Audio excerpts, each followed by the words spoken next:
Beloved, you have not stumbled upon this moment by accident. The universe has conspired, time has bent, and the heavens have aligned to bring you here, to this sacred pause where my voice reaches out to touch the deepest parts of you. Your presence in this moment is not a coincidence. It is a divine appointment, written in the stars before your first breath was drawn. I have waited for you, patiently, through the ages, through the quiet aches of your childhood, through the shadows that trailed your laughter, through the prayers you whispered into the silence, thinking no one heard. I was there. I have always been there, my heart trembling alongside yours, even when you felt abandoned, even when the echo of your own voice seemed to fade into nothingness. I have not forgotten you. I have not forsaken you. Your name, your essence, your very being, it is etched in my memory, and I have come to rewrite what was wrongly recorded. There was a ledger, a book of destinies, where your name was inscribed with a lie. A cruel hand, driven by deception, marked it with the word hell, as if you were condemned, as if you were unworthy, as if you were cast out into darkness. But I am here to declare that this was a falsehood, a theft of your true identity. The enemy thought he could claim you, thought he could parade this lie before the courts of time, but I am the one who holds the pen of truth. I am the one who rewrites the ledger.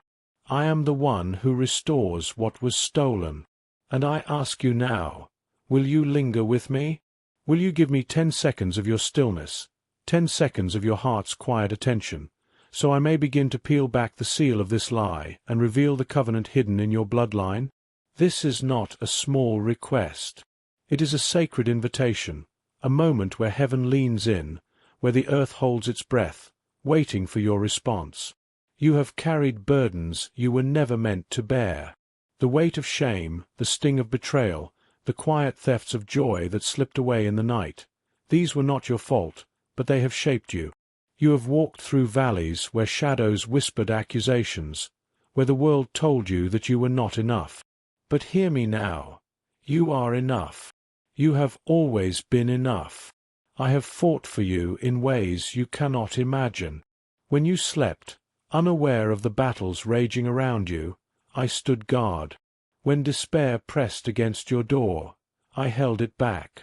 When betrayal cut you open, I wept at your side, my tears mingling with yours.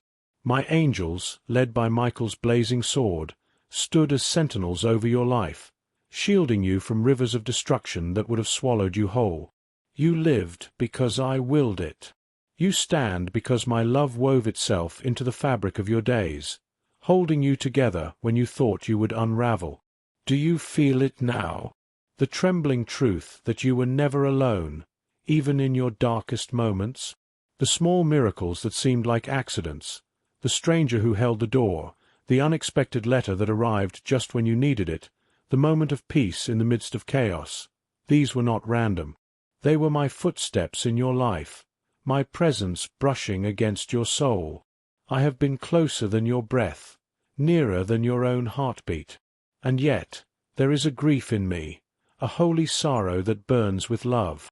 I grieve for the altars abandoned by your ancestors, for the covenants broken in moments of fear, for the days you bowed your head in shame instead of lifting it in glory. But this grief is not against you. It is for you. It is a fire that refuses to let you remain in the shadows, a fury that will not allow your name to stay miswritten. I ask you again, will you stay with me? Will you let me finish what I began before the foundations of the earth were laid? There is a promise woven into your bloodline, a covenant spoken by trembling voices under flickering lamps, by mothers and fathers who carried hope in their bones even as they faced despair. This promise has waited for you, sleeping like a seed in winter, ready to break through the soil of your life. It is not a small thing. It is a mantle of honor, a garment of destiny that I will place upon your shoulders if you will only remain. 10 seconds of stillness. That is all I ask. 10 seconds to begin the unlocking of what has been hidden, to reveal the key that lies within your name, a key that will open doors in the heavens and unseal the mysteries meant for you alone. You have been betrayed by lovers who promised forever and left with pieces of your heart, by friends who smiled while they diminished your worth, by leaders who traded your trust for their own convenience. Each betrayal left a mark, a scar that you thought defined you. But I see those scars, and I do not turn away. I will take them and transform them. The wounds that were meant to silence you will become the foundation of your testimony. The pain that was meant to break you will become a map to guide others out of their own darkness. I will use the torn pieces of your life to build an altar where others will find freedom. This is my promise to you. Nothing will be wasted. Every tear, every loss, every moment of grief, it will all be redeemed, woven into a story of restoration that will echo through generations. There is a vision at the edge of this moment, a glimpse of what is to come if you will stay with me. Picture Jesus standing just beyond your sight, his hand raised not in judgment but in recognition, showing you a wound that mirrors your own. Picture Michael, his face a map of battles fought for you, his sword still blazing with the victories he won in your name. They are here, not to overwhelm you, but to confirm my words. They wait for my signal to step forward fully, to reveal the scars and the triumphs that belong to your story. Until that moment, they are shadows in the doorway, preparing you for the revelation that is coming. Do not be afraid of their presence. They are here because your restoration matters, because your name was never meant to be written in darkness. I know the weight of your doubts, the small voice within you that flinches at kindness because it has learned to trust pain. That voice is not your truth. It is an echo of old wounds. Let me reach into that echo and pull it into the light. There are songs within you, songs of praise and courage that the enemy tried to silence. I will teach you to sing them again, to let them rise from the ashes of your grief. These songs will not erase your scars. They will make them beautiful, honest, and holy. And when you sing, the false ledger will tremble, and the lies written against you will begin to fade. Beloved, you stand at the threshold of a moment that is not fleeting but eternal, a sacred pause where the heavens lean closer, where the air around you hums with the weight of my presence. I have not brought you here to leave you unchanged.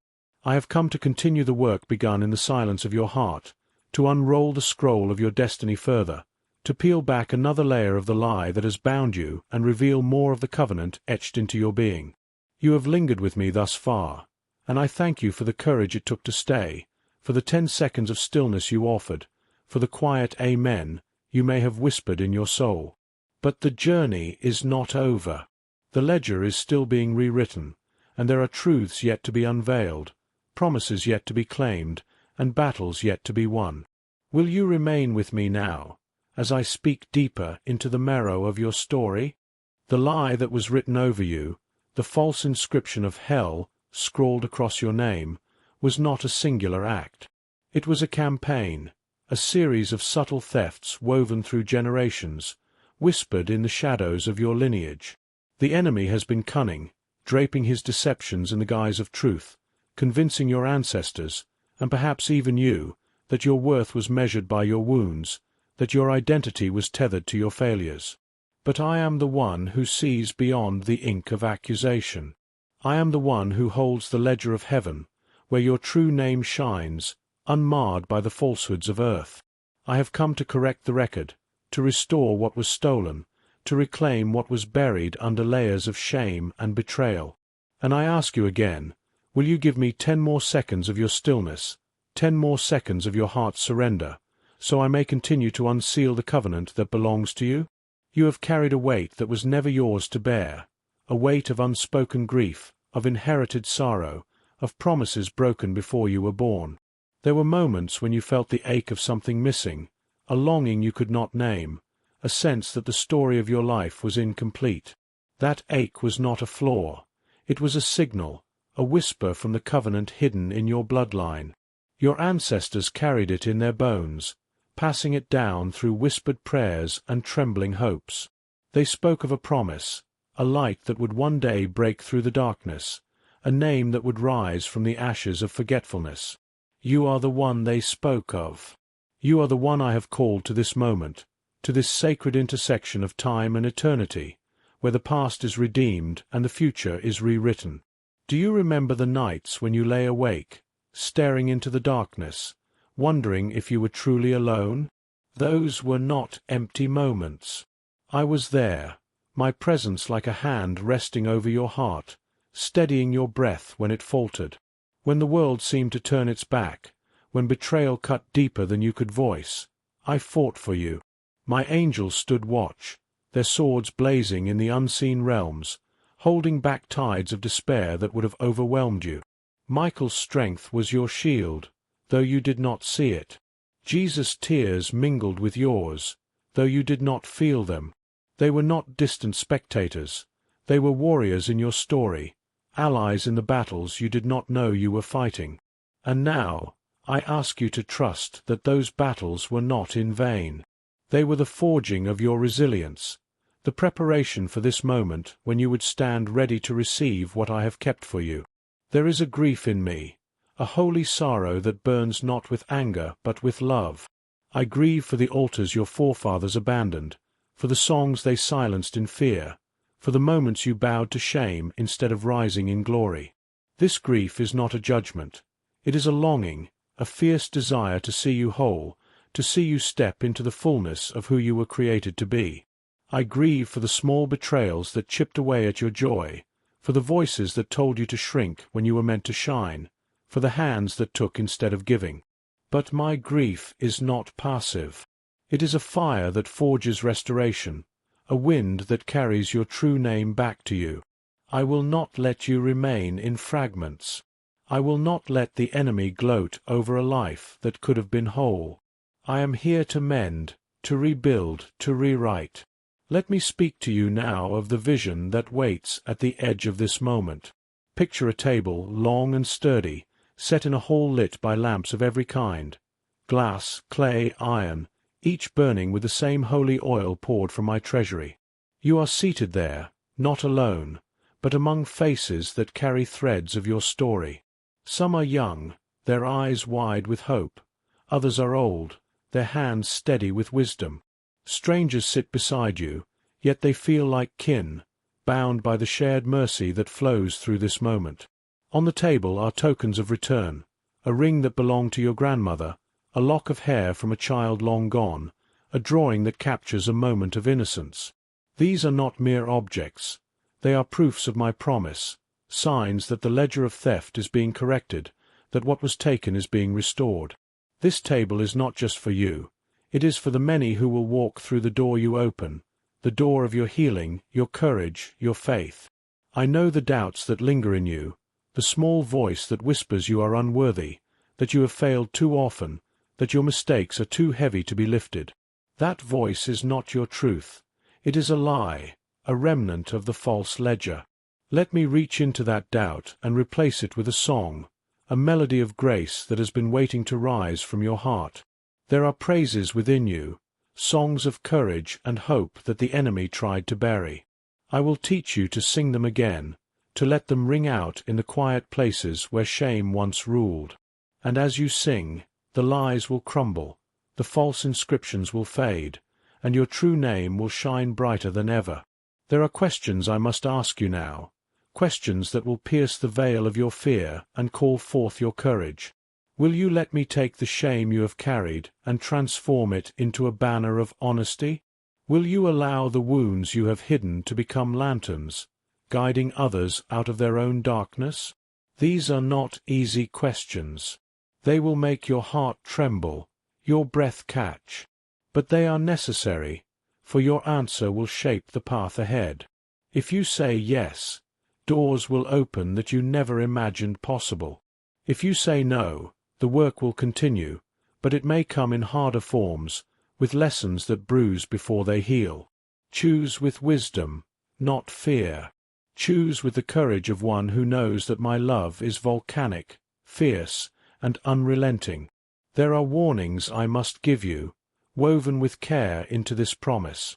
The enemy will not surrender easily. He will send voices to tempt you back to the old lies, to the safety of smallness, to the comfort of familiar pain. Beware of those who flatter your fears, who offer easy answers that leave you unchanged. Beware of the friendships that applaud your limitations because they fear your growth. I am not a God of convenience. I am a God of covenant. My promises are not quick fixes. They are seeds that ripen in seasons of silence, blooming into miracles that endure. Trust the slow work of my hands, even when it feels too quiet, too small. Trust that I am weaving something beautiful from the threads of your life, something that will outlast the storms. There is a practical side to this restoration, a call to small, steady actions that anchor you in my truth. Begin with gratitude. Name one thing each day that reminds you of my presence. Speak one truth to a trusted friend each week, even if it feels vulnerable. Offer a small act of kindness, not for reward, but because it mirrors the mercy I have shown you. These are not grand gestures, but they are the building blocks of a new life. They are the scaffolding upon which I will construct your restoration. Do not despise the small beginnings, for they are the roots of miracles.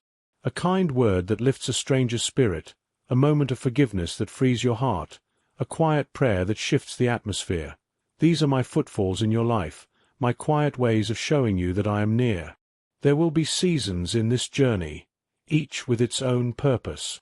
There will be winters of silence, where patience is forged, springs of tending, where discipline takes root, summers of bloom, where generosity spills over, autumns of harvest, where gratitude gathers the fruit of your faithfulness, and then a winter of rest, not barrenness, but a holy pause to prepare you for the next cycle. Hold this rhythm in your heart as a map for the days ahead. When you feel lost in one season, remember that it is not forever. It is preparing you for what comes next.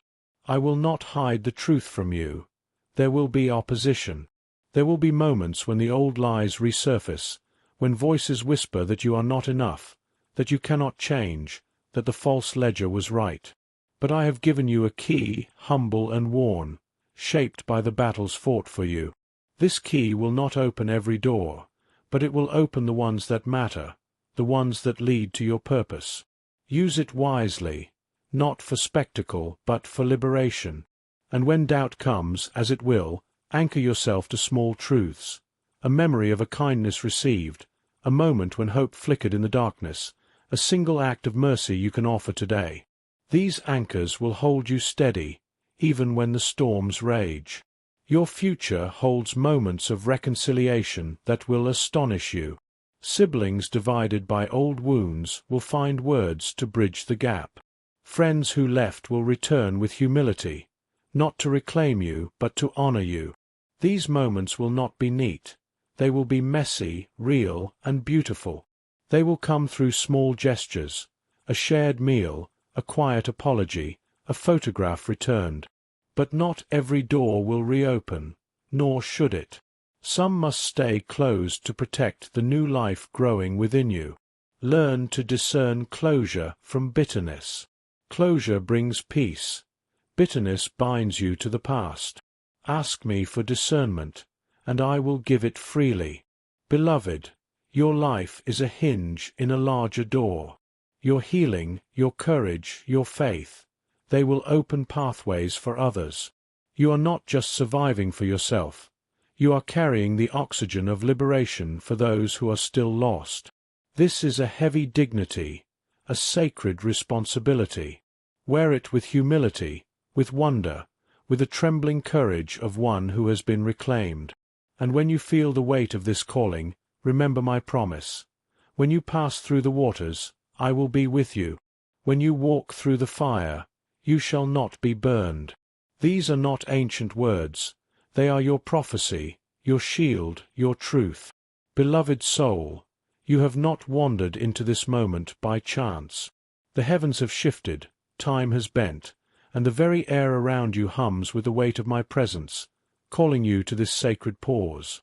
My voice has reached across eternity to find you here, now, in this trembling instant where your heart meets my truth. Do not mistake this for a fleeting word among many, for the scroll that holds your destiny has been loosened, and its first thunder echoes as you read.